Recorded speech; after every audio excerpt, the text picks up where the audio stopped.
এই যে আমি মাছটা টাকি মাছটা ভালো করে পরিষ্কার করে নিয়েছি। আমি একটু ঘষে নিয়েছি, মাছটা বেশ কালো ছিল, এই জন্য আমি একটু ঘষে ভালো করে পরিষ্কার করে নিয়েছি। এই যে দেখুন, একটু ঘষে ঘষে পরিষ্কার করে নিয়েছি। আর এই যে দেখুন মাছটা কত কালো পানি বের হয়েছে, কত ময়লা বের হয়েছে। 2 পিস টাকি মাছ নিয়েছি, মাছটা ধুয়ে নিয়েছি। আর এখানে হচ্ছে আমি লাউ শাক নিয়েছি। এই যে দেখুন লাউ শাক, এই লাউ শাকটা দিয়েই হচ্ছে আজকে টাকি মাছ ভর্তাটা করব। লাউ শাকটা আমি হচ্ছে ছিঁড়ে দিচ্ছি।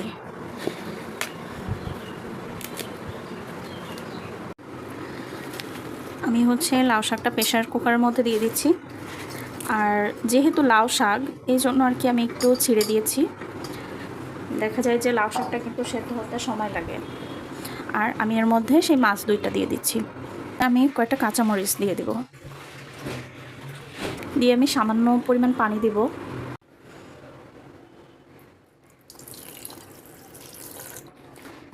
জাস্ট একটু সেদ্ধ হওয়ার জন্য আমি সামান্য পরিমাণ পানি দিয়েছি।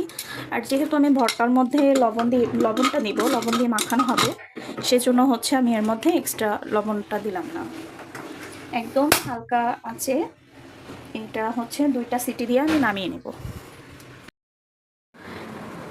সেদ্ধ হয়ে গিয়েছে মাছ, এখন হচ্ছে আমি এটার কাঁটাটা বেছে নেব।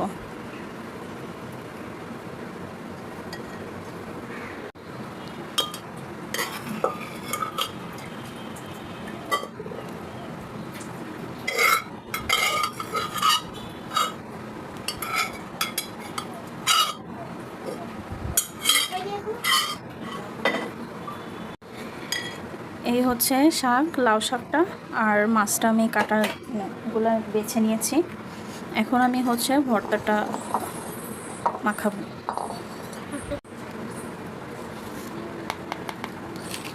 লবণ দিয়ে নিচ্ছি।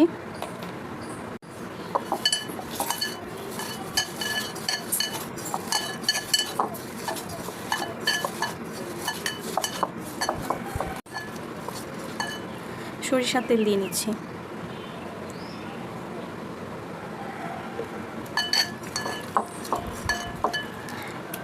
এরপর হচ্ছে আমার যেটা সেদ্ধ করে রেখেছিলাম লাউ শাক আর মাছটা দিয়ে দেব। এই ভর্তাটা কিন্তু খুবই মজা হয়।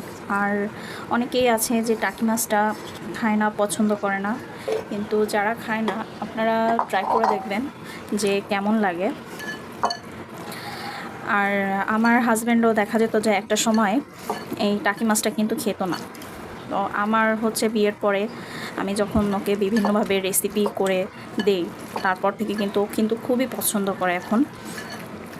আর এই টাকি মাছ ভর্তাটা কিন্তু খুবই ভালো লাগে, আপনারা অবশ্যই ট্রাই করবেন বাসায়।